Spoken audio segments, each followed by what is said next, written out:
आगे क्या, उसके आगे क्या बात हो रही है? उसके आगे कोई बात ही नहीं कर रहा, कोई आगे जाने को रेडी नहीं है। और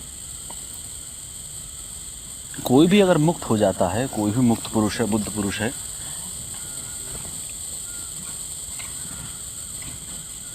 उसका अपना जो नेचुरल व्यक्तित्व है, व्यवहार है, उसमें बदलाव नहीं होता है। अब आप मुक्त हो जाएं कल, ठीक है, रोटी खाओगे ना कि ये तोड़ तोड़ के खाने लगोगे? खाओगे तो रोटी।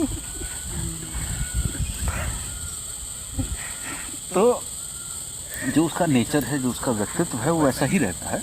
थोड़ा सा प्यूरिफिकेशन हो जाता है, क्योंकि आपकी एक एक सेल बदल जाती है। सेटल होने में टाइम लगता है, बहुत सारे अंदर चीज़ें, ऑर्गन्स में बदलाव आ जाता है, तो वो अंतर अलग होता है। वो उसके अंदर उसके अपने अनुभव होते हैं कि उसका खाने पीने का थोड़ा सा बदलाव हो जाएगा, ऊपर नीचे हो जाएगा। अब आचार्य रजनीश हैं, उनको जब वो बोध उपलब्ध हुआ तो ये आया कि मुझे बियर पीनी है। लोगों ने कहा पागल हो गया, बियर पियोगे? नहीं, बियर पीनी। तो वो तुरंत उन्होंने बियर ला के पी ली। यही सेम अनुभव एक दूसरे इनलाइटेंड बीइंग हैं, उनको पता नहीं था आचार्य रजनीश के बारे में ऐसा ऐसा है, तो उनको अंदर से हुआ कि बियर पीनी है, अंडा खाना है। और क्या पागल हो गया क्या?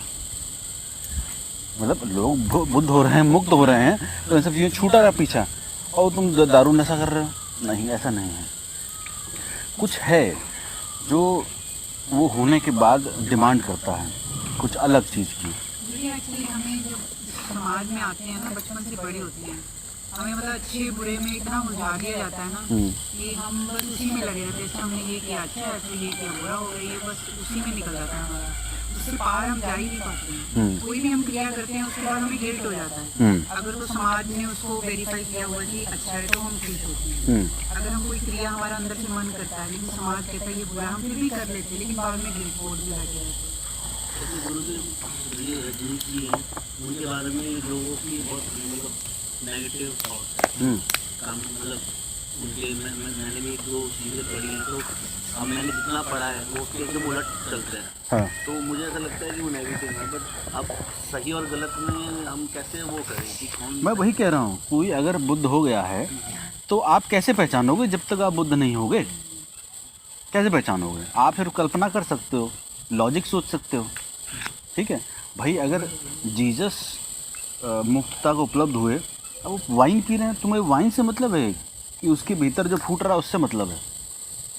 अब रामकृष्ण परमहंस मछली खा रहे हैं, मछली भात खा रहे हैं, अब कोई वैष्णव होगा, अबे यार क्या पागल आदमी है क्या? और उससे बड़ा काली भक्त कोई हुआ नहीं आज तक, है क्या नहीं? गुरुजी हमें साधना में भी ये चीज़ें नहीं बढ़ने देती, वहाँ भी हम फंस जाते हैं। हाँ, तो ये अच्छा बुरा वाला जो कॉन्सेप्ट है ना, ऐसे बिल्कुल हमारे अंदर ना मतलब बिठा रखा है इतना को। जैसे मैं एक औरत हूँ, है ना, जैसे हमें हमारा जो समाज है हमें बड़ा रिस्ट्रिक्ट करके रखा जाता है कि जैसे अगर कोई लड़का आपको देख के मुस्कुरा रहा है तो इसमें भी आप ही का कसूर है। तो हम तो गुरुजी कहाँ कब साधना करेंगे, हम तो इसी में लगे रहते हैं, खुद को बचाओ, खुद को कोई हो, तो क्या ये सब है।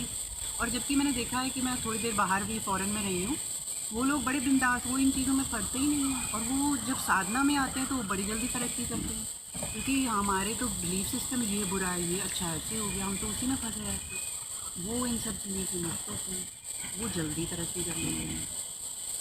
वो उनमें एक भावना और रहती है ना कि वो किसी भी कार्य को करते हैं तो पूरा करते हैं। हाँ, 100% बिना गिल्ट के नहीं करते हैं। हम हर चीज़ में बाद में पछतावा फील करने लग जाते हैं। पछतावा भय भी रहता है हम लोग को बहुत ज़्यादा ना, हाँ जी। होगा नहीं होगा, क्या होगा, बर्बाद तो नहीं कर देगा, कहीं झूठा तो नहीं है, अरे दारू पी रहा है, अरे सिगरेट पी रहा है, अरे मटन चिकन खा रहा है, अरे कपड़े बाबाओं की तरह तो पहन नहीं रहा है, माला नहीं पहना हुआ है, तिलक नहीं लगाया हुआ है, वो तो ऐसा करता था। तो ये भय रहते हैं सारे, कंपेयर करता है, और उस कंपैरिजन में क्या होता है कि वो कर कुछ नहीं रहा होता है, कुछ नहीं कर रहा होता है, सिर्फ यही कर रहा होता है जो बाकी के लेडीज़ पंचायत कर रही हैं, वो वही साधक कर रहा होता है। तुम्हें बड़ी ऐसी छूट रही है। तभी गुरु साधना उसमें गुरु जी के पास बैठ के भी ना, क्योंकि दिमाग में यही चल रहा होता है तो हम वो रिसीव नहीं कर पाते जो गुरु देने चाह रहे थे, क्योंकि हम अपने वही लगे रहते हैं। हर जैसे आपका हर एक्शन है, उस हर एक्शन को हम जज करने लग जाते हैं, तो ये इसमें कंट्रोल भी नहीं होता हमारा। नहीं, ये पता है कैसे होगा? ये प्रॉब्लम बहुत सारे साधकों की रहती है। इसमें सिर्फ एक ही उपाय होता है कि गुरु का सानिध्य ज़्यादा से ज़्यादा किया जाए, क्योंकि उसके प्रेजेंस में ही आपकी वो चीज़ धुलेगी। क्योंकि आप 1 घंटा साधना करिए, उसके बाद 23 घंटे बाकी लोगों की ऊर्जाओं के साथ हैं। और जैसे आप मान लीजिए 2 दिन यहाँ पे हैं, 2 दिन तो पूरे ही मेरी ऊर्जा के साथ रहेंगे ना। अब जैसे कोई शिविर होता है तो शिविर में तो फ़ोन वोन सब मैं साइड करवा देता हूँ, सब साइड करवा देता हूँ। उसका कारण ये होता है कि आप बस मेरे से ही संलग्न रहिए, और ऐसा नहीं कि मैं आपको कोई ब्रेन वॉश करने के लिए बैठा हूँ। मैं ज़्यादा से ज़्यादा ये प्रयास करता हूँ कि मौन रहे, और मौन में ही मैं अपना कार्यक्रम करता रहूँ। लेकिन बोलना पड़ता है, क्योंकि फिर बौद्धिक स्तर से भी समझाने की आवश्यकता पड़ती है ना कई बार।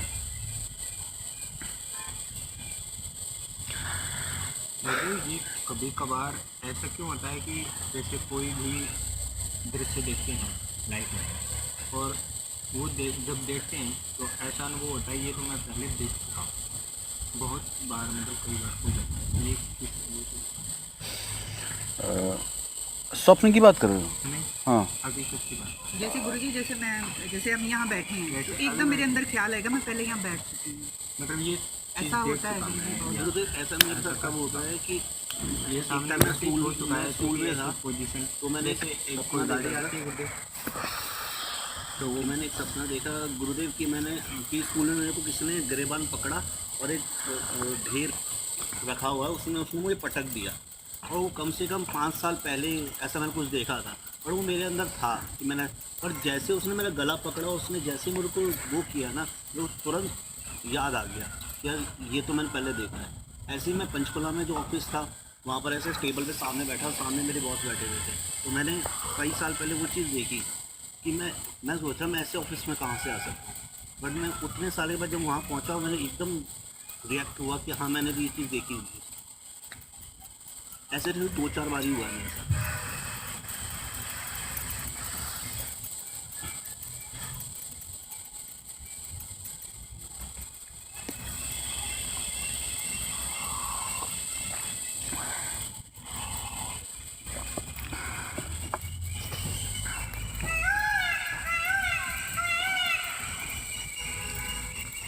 वैसे इसका थोड़ा सा उत्तर मैंने दिया था पहले कि जब हम साधक होते हैं, साधना कर रहे होते हैं तो, और जब साधना नहीं कर रहे होते हैं तो, दोनों ही स्थिति में ऐसा होता है कि कई बार ये होता है कि चेतना का स्तर वैसा होता है, चेतना उस मोड पे वाइब्रेट कर रही होती है, वहाँ पे आपको ये आभास हो जाता है ये कहीं ना कहीं मेरे साथ हो चुका है, या ये भी होता है कि ये कहीं ना कहीं ये होगा, कि ऐसा होने वाला है, भूकंप आने वाला है ना। भूकंप का तो आजकल लोगों को बहुत ज़्यादा हो रहा है आभास।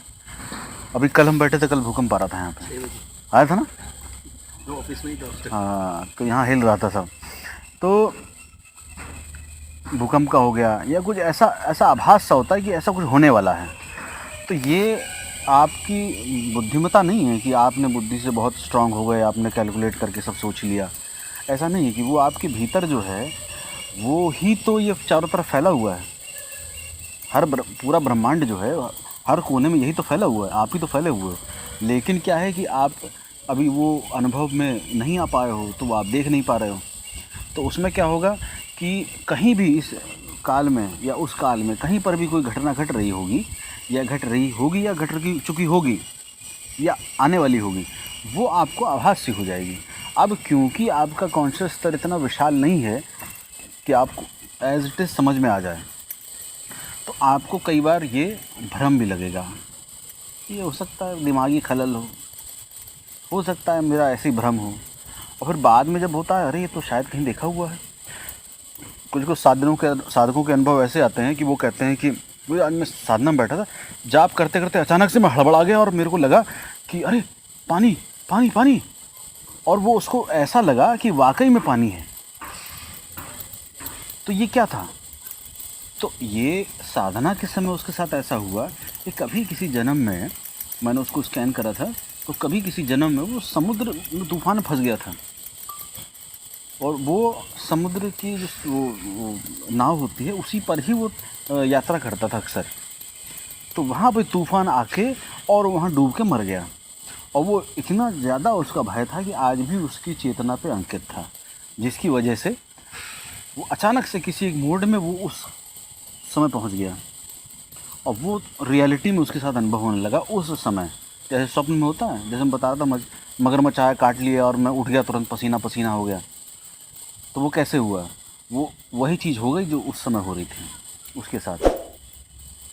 तो ये होता है, ये साधकों के साथ अक्सर होता रहता है, बहुत बड़ी चीज़ नहीं है।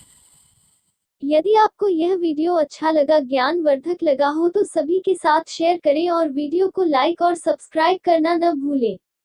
काल भैरव ध्यान संस्थान के विकास में आपका सहयोग आवश्यक है। धन्यवाद।